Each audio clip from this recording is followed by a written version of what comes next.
दिव्य जड़ी बूटियों के संदर्भ में आज आपको बताने वाले हैं बावची के विषय में। इसको बाकुची बोलते हैं और ये लगभग आयुर्वेद का जानने वाला, आयुर्वेद में थोड़ी सी भी रुचि रखने वाला हर इंसान इस बात को जानता है कि ये जो बाकुची का पौधा है वह क्षुद्र रोगों के लिए, कुष्ठ रोगों के लिए एक अद्वितीय औषधि है। इसका जो प्रयोग है वह अभूतपूर्व है। तो आप इस औषधि को कुष्ठ रोग के साथ साथ में हम बताएंगे कुष्ठ रोग में, क्षुद्र रोग में, लिकोड्रामा में आप किन किन तरह से इसका प्रयोग कर सकें। साथ ही हम बताने का प्रयत्न करेंगे आपको कि इसके अतिरिक्त आप किन किन रोगों में इसका आप प्रयोग कर सकते हैं। यह पूरे देश में जंगल में या इधर उधर उगने वाला पौधा है। बहुत सारी जगह पर इसकी खेती भी की जाती है पूरे देश के अंदर। अभी देखिए जो मेरे साथ में जो पौधा है कितना सुंदर है। इसमें फूल भी है, इसमें फल भी है। फल भी ऐसे कि ये पक चुके हैं, ये पूर्ण तैयार है। यह फल ये मेरे हाथ में है, आप देख रहे हैं ये पके हुए बीज हैं, पूरी तरह से अब तैयार है। हम आज आपको ये बताने जा रहे हैं कि यह दंत रोगों के लिए भी बहुत अच्छा ये प्रयोग है इसका। आप बावची के जड़ को पीस करके यदि आप उसमें थोड़ी सी फिटकरी, फूली हुई फिटकरी का जो खील है उसको मिला करके यदि आप मंजन करते हैं तो आपके दांतों के कीड़ों के लिए, दांतों के दर्द के लिए बहुत ही अच्छा है और मुख के पायरिया वगैरह रोगों के लिए भी ये बहुत ही दिव्य है। और जिनको श्वास की परेशानी है, श्वास रोगों में बावची का प्रयोग, यह आपने शायद कम सुना हो। यह बावची का प्रयोग हम श्वास रोगों में कर सकते हैं, परंतु कम मात्रा में। लगभग 250 मिलीग्राम आप पाउडर को अदरक के रस में थोड़ा मधु मिला करके यदि आप सेवन करते हैं तो उससे निश्चित रूप से आपके श्वास रोग में लाभ होगा। इसका और भी बहुत अच्छा प्रयोग है। हम लोग हर रोज़ हवन करते हैं, बहुत सारे जड़ी बूटियाँ हम डालते हैं, उनमें से एक यह प्रमुख द्रव्य है। इसको हवन में डालने से ये ऐसा सुगंधित द्रव्य है कि चारों तरफ के वायुमंडल को शुद्ध करने के लिए आप बावची का प्रयोग कर सकते हैं हवन के रूप में। यदि घर में आप हवन नहीं करते हैं, अग्निहोत्र नहीं करते हैं, तो जहाँ धुआं दिया जाता है, कई बार हम लोग गुग्गल या चंदन आदि डाल करके थोड़ी अग्नि जला करके धुआं देते हैं। जो धुआं दिया जाता है उसके लिए आप इस बावची को पाउडर करके या बिना पाउडर करे भी आप चंदन और गुग्गलों दूसरे द्रव्यों के साथ बावची को डाल करके आप उस जगह धुआं करते हैं। उससे जो बैक्टीरिया हैं, वायरस हैं या वायु की अशुद्धता है वो दूर होती है और इससे बहुत सारे रोगों से आप बच सकते हैं। इसीलिए धूनी के रूप में, एक अग्निहोत्र के रूप में बावची का प्रयोग आप अवश्य करें। जिनको पीलिया की परेशानी हो, जॉन्डिस हो गया हो, उसके लिए बहुत दिव्य औषधि है। पीलिया के लिए आप पुनर्नवा की जड़ का ताज़ा स्वरस आप 10 मिलीलीटर 2-3 चम्मच रस निकालें, उसमें से लगभग मुश्किल से 250 मिलीग्राम, 1/4 ग्राम बावची चूर्ण को बारीक पीस करके उसमें मिला करके पिला दें। उससे हालांकि थोड़ी सी वमन होने की जैसी स्थिति हो सकती है, इससे ज़्यादा ना दें। उतने मात्रा में देने से आपकी पीलिया है, जो आपका जॉन्डिस है, वो बहुत जल्दी ठीक हो जाएगा। और आपको किसी भी तरह की दाद, खाज, खुजली है, उसके लिए मार्केट के अंदर बाकुच्यादि चूर्ण के नाम से या आपका बाकुच्यादि तेल के नाम से तेल या पाउडर वगैरह मिलता है। परंतु बाकुची चूर्ण वमन कारक है, थोड़ा इससे उल्टी होने की संभावना रहती है, इसलिए इसका शोधन करके प्रयोग करना बहुत ज़रूरी है। और यदि आप इसका शोधन करके प्रयोग करते हैं तो ज़्यादा लाभ पाते हैं। हम भी क्षुद्र रोगों में इसका प्रयोग करते हैं। हमारे वैद्यों द्वारा इसकी चिकित्सा में इसका प्रयोग बताया जाता है। जितने भी श्वेत कुष्ठ के रोगी आते हैं उन रोगियों के लिए हम बावची का प्रयोग बताते हैं। इसके जो बीज हैं उसको हम गोमूत्र में भिगो करके 3-3 दिन में गोमूत्र को बदलते हैं। इस तरह से कम हम 7 बार या इससे अधिक बार गोमूत्र को बदल देते हैं। लगभग 1 महीने तक बाकुची का जो ये बीज है उसको गोमूत्र में भिगो करके रखते हैं। 1 महीना तक भीगने के बाद में इसको छाया में सुखा करके उसको अच्छी तरह से साफ करके उसमें अंदर जो खराब दाने हैं, बीज हैं, उसको अलग करके बाकी जो स्वच्छ शुद्ध जो बीज है इसका आप 1 ग्राम पाउडर ले सकते हैं। और उसमें भी उसकी तीक्ष्णता को कम करने के लिए हम आंवले का पाउडर और आंवले के पाउडर के साथ में उसके अंदर ये अमृता सत जो गिलोय सत होती है उसका भी मिश्रण करते हैं। उससे उसकी तीक्ष्णता कम होती है और उसके जो गुणकारी प्रभाव है वह ज़्यादा बढ़ जाता है। तो कुष्ठ रोग के लिए यह निरापद और एक अभूतपूर्व और अद्वितीय औषधि है। इसका सभी जिनको त्वचा की विकृति है, कुष्ठ रोगी हैं, वह लोग इसका सेवन निश्चित रूप से करके लाभ उठा सकते हैं। और बहुत सारे प्रयोग बावर्ची के कुष्ठ रोगों के लिए हैं। बहुत सारे तरह से आप इसका प्रयोग कर सकते हैं। अभी जैसे हम बता रहे थे कि आंवले का पाउडर के साथ इसको बावर्ची को मिला करके थोड़ा गिलोय सत मिला करके आप सेवन करने से आपको कुष्ठ में लाभ होगा। तो इसमें सिर्फ बावर्ची का गोमूत्र में भिगो करके शुद्ध किया हुआ बावर्ची का हम प्रयोग करें तो निर्भयता से हम प्रयोग कर सकेंगे। यदि बिना शोधन किए, बिना गोमूत्र आदि में भिगोए सीधा प्रयोग करते हैं, ये वमन कारक है, उल्टी जैसी हो सकती है, जी मिचला सकता है, रोगी को परेशानी हो सकती है। बच्चों के लिए तो सीधा प्रयोग करना काफ़ी दुस्तर कार्य है। फिर भी हम शुद्ध करने के बाद में आयु के हिसाब से और बल के हिसाब से उसकी मात्रा का निर्धारण करके हम सेवन करा सकते हैं। क्योंकि यह थोड़ा सा वमन कारक होने की वजह से वैद्य के परामर्श से या चिकित्सक को बता करके उससे परामर्श लेकर के ही आप इसका सेवन करें। बावर्ची का जो चूर्ण है उसको आप बावर्ची के बीजों को पीस करके जहां आपको स्किन की परेशानी है, जहां स्किन सफ़ेद हो गई है, त्वचा विकृत हो गई है, वहां पर भी आप लगा सकते हैं।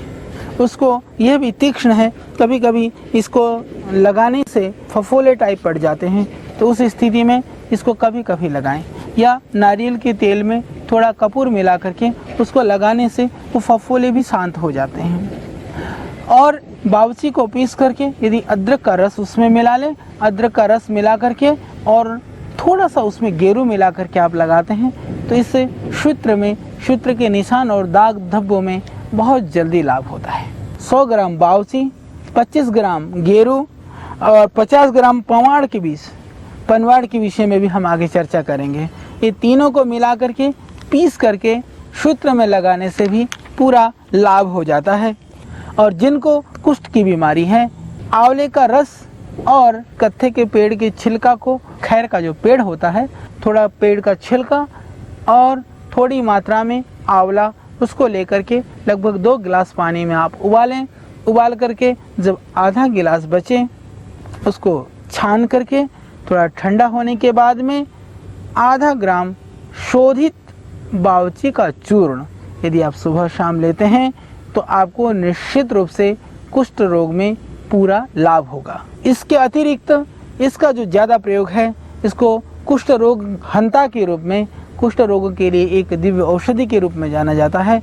तो बहुत विभिन्न प्रकार से हम इसका कुष्ठ रोगों में प्रयोग करते हैं। और जिनको कुष्ठ रोग नहीं है, हेरिडिटी में कुष्ठ होने की संभावना है, या ऐसा लगता है कि मेरे परिवार में जिनको कुष्ठ रोग था वो लोग प्राणायाम तो नियमित रूप से करें ही करें।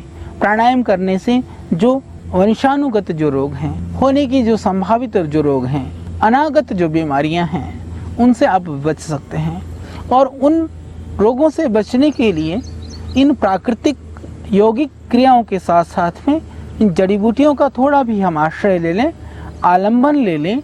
कुछ औषधियाँ, जड़ी बूटियाँ ऐसी होती हैं जिनको हमें चिकित्सक के परामर्श से लेना चाहिए। उनमें से बावर्ची भी एक है। बाकुची को मैं निवेदन करूंगा कि अपनी इच्छा से बिना वैद्यकीय परामर्श के चिकित्सा में प्रयोग न करें, क्योंकि जिस तरह से जो हमारी त्वचा की प्रकृति होती है, जिनकी त्वचा कोमल है, जिनकी स्किन जो है बहुत सेंसिटिव है, नाजुक है, उन लोगों को इस औषधि से थोड़ा कष्ट हो सकता है। तो इसीलिए जिस तरह से चिकित्सा के लिए चिकित्सक परामर्श दें, और चिकित्सक बंधुओं से भी हमारे अनुभव के आधार पर यह प्रार्थना है कि निश्चित रूप से इसका अच्छी तरह से भली भांति शोधन करके इसका प्रयोग करें, तो ये निश्चित रूप से एक दिव्य और अमृतदायी यह औषधि है, और उस रूप में आप यश के भागी बन सकते हैं रोगियों को ठीक करके, क्योंकि यह बहुत सस्ती और बहुत ही अच्छी यह औषधि है। और जिनको कुष्ठ रोग नहीं है, हेरिडिटी में कुष्ठ होने की संभावना है, पारिवारिक रूप से वो बीमारी चली आ रही है या होने की संभावना है, या कहीं छोटे छोटे दाग स्टार्टिंग में आपको दिखाई दे रहे हैं, उसी समय पर यदि आप आकर के उस बावची के चूर्ण को, शुद्ध चूर्ण को लेकर के उसके अंदर 100 ग्राम बावची का चूर्ण शुद्ध सोधा हुआ हो, लगभग 400 ग्राम काला तिल, 400 ग्राम काला तिल, 100 ग्राम शुद्ध बावची चूर्ण, दोनों को पीस करके एक शीशे में भर करके रखें। प्रतिदिन प्रातःकाल 1 चम्मच आप इसका सेवन करें। आप देखेंगे आपकी जो त्वचा की विकृतियाँ, त्वचा की जो स्किन का जो कलर है वह भी बहुत अच्छा होने लगेगा। सावधानी यह है कि इसकी मात्रा आप सावधानी पूर्वक ही निर्धारित करें, वैद्य के परामर्श के द्वारा करें तो ज़्यादा उत्तम है। यह पौष्टिक भी है, यह शरीर के रोग प्रतिरोधक क्षमता को बढ़ाने वाला भी है, यह ताकत को देने वाला भी है। शोधन की विधि पुनः मैं एक बार आपको बता देता हूँ। उसको शोधन करने की विधि, सर्वोत्तम विधि, सरल विधि यह है कि बावची को, उसके बीजों को, ये काले जो बीज हैं इस पौधे के अंदर, ये आप देख पा रहे हैं, ये बीज हैं। इस तरह से ये मार्केट के अंदर ये बीज मिल जाते हैं आपको, आयुर्वेदिक जड़ी बूटी वालों के यहाँ या पंसारी के यहाँ। उसको मंगा करके आप गौमूत्र, फ्रेश गौमूत्र, तो कुछ शहरों में थोड़ा सा यह कार्य थोड़ा सा कठिन है, हालांकि गाँव में आप लोग इसको आराम से कर सकते हैं, या जो भी ग्रामीण क्षेत्र में रहते हैं या जिनके रिश्तेदार गांव में रहते हैं, उनसे आप इस प्रयोग के लिए उनको बोल सकते हैं कि आप उसमें सहयोग कर दें। ये बीज हैं, आप देख पा रहे हैं मेरे हाथ में। तो हमें यह करना है कि ये इस बीजों को लगभग 100 ग्राम आपने बावची का बीज ले लिया, तो लगभग आधा किलो गौमूत्र में आपको 3 दिन तक भिगोना है। फिर 3 दिन बाद उस गौमूत्र को बदल देना है, फिर 3 दिन बाद बदल देना है। इस तरह से कम 7 बार या अधिकतम 10-15 बार आप इसको बदल सकते हैं। तो आपके दिन लगभग लगेंगे 1 माह। 1 माह में बावची आपका शुद्ध हो जाएगा। फिर बाद में उसको वहाँ से बर्तन में से निकाल करके, अच्छा है कि गौमूत्र में भिगोने के लिए आप मिट्टी के पात्र का प्रयोग करें। मिट्टी का पात्र वो निरापद है, सर्वोत्तम है। फिर उसके बाद में उसको छाया में सुखा करके आप पाउडर करके रखें। तो 100 ग्राम शुद्ध किया हुआ बावची का पाउडर और 400 ग्राम काला तिल, दोनों को पीस करके एक शीशे में भर करके रखें। प्रतिदिन प्रातःकाल 1 चम्मच आप इसका सेवन करें।